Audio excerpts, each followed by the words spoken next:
दोनों कंट्रीज़ का क्या कानून है कि जहाँ पर बच्चा पैदा होते ही नेशनलिटी मिल जाएगी, कुछ भी नहीं चाहिए, आपके पास कोई भी डॉक्यूमेंट नहीं है ना, आप वहाँ पर लीगल नहीं हैं, वहाँ पर कुछ भी नहीं है, लेकिन आपका बेबी पैदा हुआ है तो उसको उस कंट्री की नेशनलिटी मिलेगी। जी हाँ, एक कंट्री। अस्सलाम वालेकुम दोस्तों, उम्मीद है कि आप तमाम दोस्त खैरियत से होंगे और ठीक ठाक होंगे। आज के व्लॉग के अंदर आपको बहुत ज़्यादा प्यार, बहुत ज़्यादा सलाम।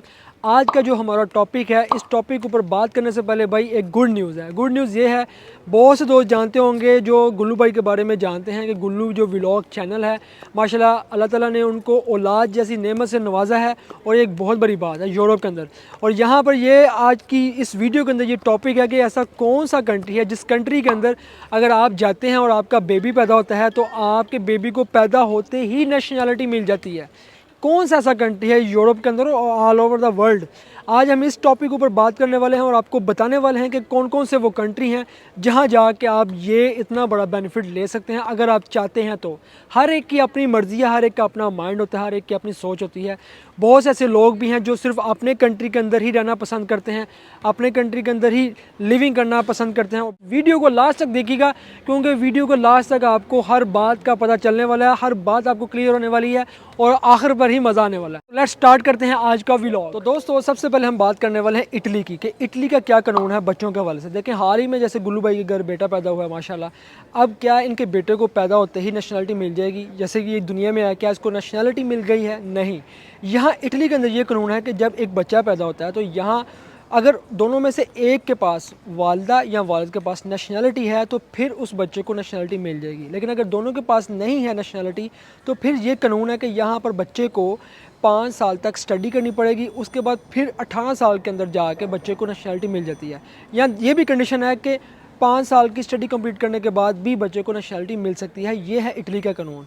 तो वैसे अगर बात करें कि अगर इटली के अंदर कोई भी बंदा नेशनलिटी लेना चाहता है तो उसको कितनी देर लगती है, तो यहाँ पर जो मैक्सिमम टाइम है वो एक बंदे का 10 साल है। कि 10 साल जब एक बंदा यहाँ पर रहता है और अपना जो रेजिडेंस कार्ड है वो भी साथ में चलाता है, उसके बाद फिर वो बाद में अप्लाई कर सकता है और फिर 12 साल के बाद आपको नेशनलिटी यहाँ पर मिल जाती है। एक बहुत ही लंबा टाइम है, लेकिन बच्चों के लिए एक अलग सा सिस्टम, एक अलग सा इन्होंने कानून बनाया हुआ है जो मैंने आपको बताया। अभी बात करते हैं स्पेन की, कि स्पेन के अंदर बच्चे का क्या कानून है। कि अगर आप फैमिली के साथ स्पेन के अंदर जाते हैं तो क्या वहाँ पर बच्चा पैदा होते ही नेशनलिटी मिल जाएगी? नहीं।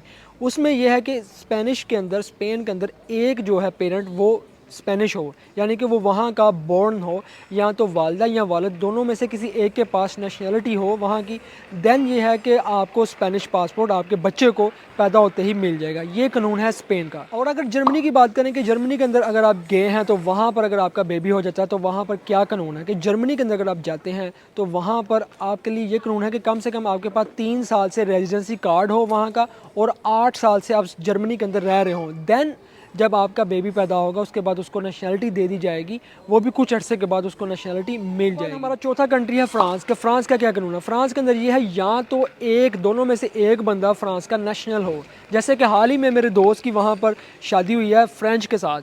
अब वो लड़की तो फ्रेंच है, जैसे ही उनकी शादी हुई उसके बाद उनका बेबी हुआ, बेबी के पैदा होते ही उनको पासपोर्ट नेशनलिटी मिल गई। लेकिन अगर बात की जाए कि हम भी माइग्रेंट्स हैं और मेरी वाइफ भी माइग्रेंट है, वहाँ जाकर हम अगर बेबी करते हैं तो वहाँ जाकर अगर बेबी होता है तो बेबी पैदा होने के 13 साल के बाद फिर वो वहाँ पर नेशनलिटी अपनी ले सकता है बच्चा।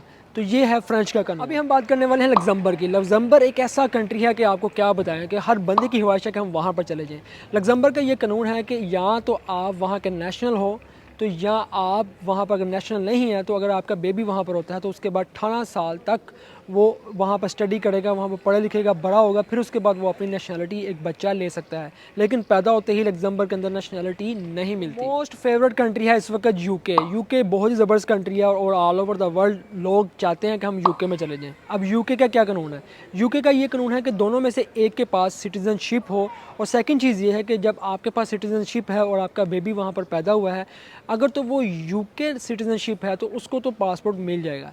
लेकिन अगर एक बंदा यूके का नेशनलिटी होल्डर नहीं है, लाइक मैं माइग्रेंट्स हूँ और मैंने वहाँ जाकर नेशनलिटी ली है, तो फिर वहाँ पर एक तो मेरे पास नेशनलिटी भी होगी, दूसरा ये कि बच्चे को वहाँ पर 10 से 11 साल तक वहाँ पर स्टडी करनी पड़ेगी। वहाँ पर जब बड़ा होगा फिर उसके बाद उसको यूके का जो पासपोर्ट है वो मिल जाएगा। ये है यूके का कानून। उसके बाद है ग्रीस के। ग्रीस का क्या कानून है कि ग्रीस के अंदर ये है कि दोनों जो माँ बाप हैं अगर वो वहाँ पर गए हुए हैं और 5 साल से वहाँ पर रह रहे हैं लीगली, तो अगर उनका बेबी पैदा होता है तो बेबी पैदा होते ही उसको नेशनलिटी मिल जाती है। ये तो है ग्रीस का कानून कि वहाँ पर ये नहीं कि दोनों में से किसी एक के पास नेशनलिटी हो।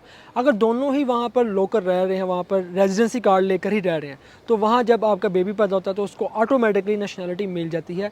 शर्त ये है कि दोनों 5 साल से वहाँ पर रह रहे हों। और इसके बाद हमारा 9th जो कंट्री है वो है आयरलैंड। आयरलैंड के अंदर ये है कि दोनों में से किसी एक के पास नेशनलिटी हो और वहाँ पर आप पिछले 4 साल से रह रहे हों।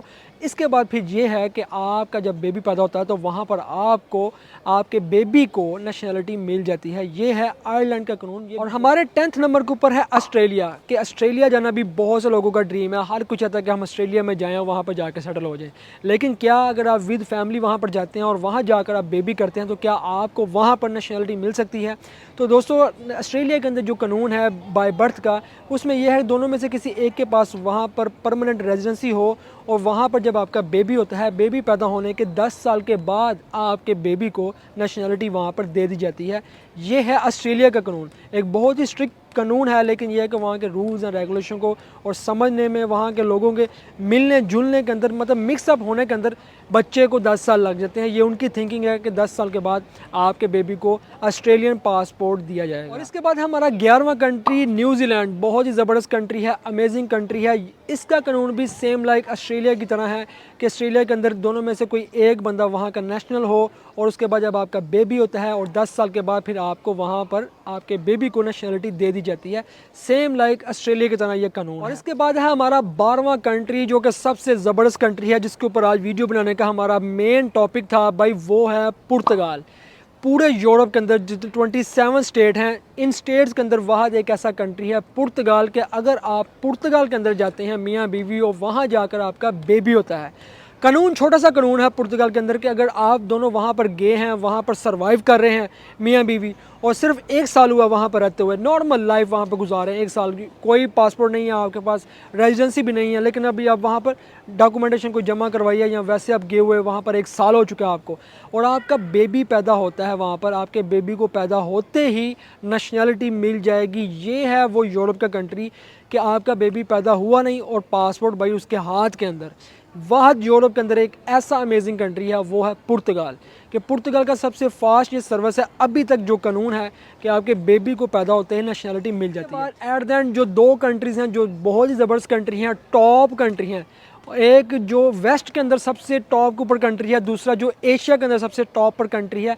दोनों कंट्रीज़ का क्या कानून है कि जहाँ पर बच्चा पैदा होते ही नेशनलिटी मिल जाएगी, कुछ भी नहीं चाहिए, आपके पास कोई भी डॉक्यूमेंट नहीं है ना, आप वहाँ पर लीगल नहीं है, वहाँ पर कुछ भी नहीं है, लेकिन आपका बेबी पैदा हुआ है तो उसको उस कंट्री की नेशनलिटी मिलेगी। जी हाँ, एक कंट्री है अमेरिका कि अगर आप वहाँ पर गए हैं, वहाँ पर आपका बेबी हो जाता है तो आपके बेबी को पैदा होते ही नेशनलिटी मिलेगी, वो अमेरिकन कहलाएगा।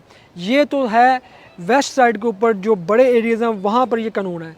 दूसरा मुल्क है एशिया के अंदर जो सबसे टॉप और सुपर पावर कंट्री है एशिया के अंदर, और वो है हमारा अपना पाकिस्तान।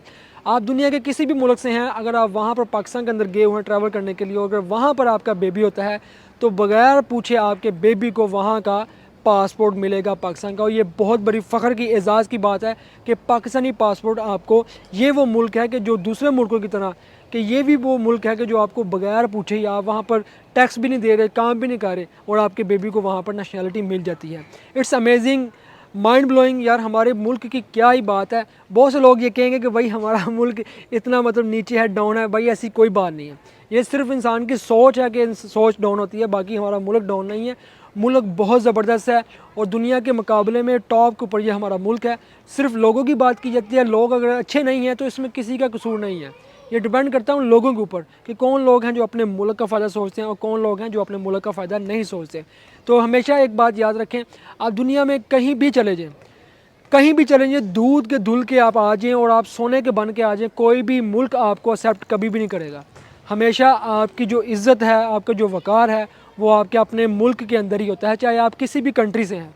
याद रख लें, आपने हमेशा वापसी के ऊपर एट द एंड लौट कर अपने मुल्क में ही आना है। अगर मैं इस वक्त इटली के अंदर हूँ, यहाँ पर हूँ और यहाँ पर सर्वाइव कर रहा हूँ, कितनी देर मैं यहाँ पर सर्वाइव कर सकूँगा? 1 साल, 2 साल, 3 साल, 4 साल, 5 साल, 10 साल, या तो इसके बाद मेरी मौत हो जाएगी, या मुझे एट द एंड वापस अपने कंट्री में जाना ही जाना है। तो याद रखें, आपका जो असल घर है वो आपका अपना ही कंट्री है। दुनिया में कोई भी इंसान है, हर कोई इंसान चाहता है हम आप ये मुल्क छोड़ के दूसरे कंट्री में चले जाएं, लेकिन हर इंसान के दिल के अंदर जो मोहब्बत है वो अपने कंट्री के लिए होता है। कभी भी कोई इंसान अपने कंट्री को कभी भी नहीं भूल सकता। तो याद रख लें भाई, पाकिस्तान हमेशा से टॉप के ऊपर है, टॉप के ऊपर रहेगा और ये हमेशा आगे बढ़ता रहेगा। और बहुत से लोग हैं जो ये चाहते हैं कि हम अपनी ज़िंदगी के अंदर आगे बढ़ सकें, और हमारी दुआ है कि अल्लाह पाक की ज़ात सब पे करम और फ़ज़ल करे। दुआ में याद रखिएगा। उम्मीद है आपको ये व्लॉग बहुत पसंद आया होगा। पसंद आया तो ज़रूर शेयर कीजिएगा दोस्तों के साथ। तब तक आप हमें दें इजाज़त। अल्लाह हाफिज़।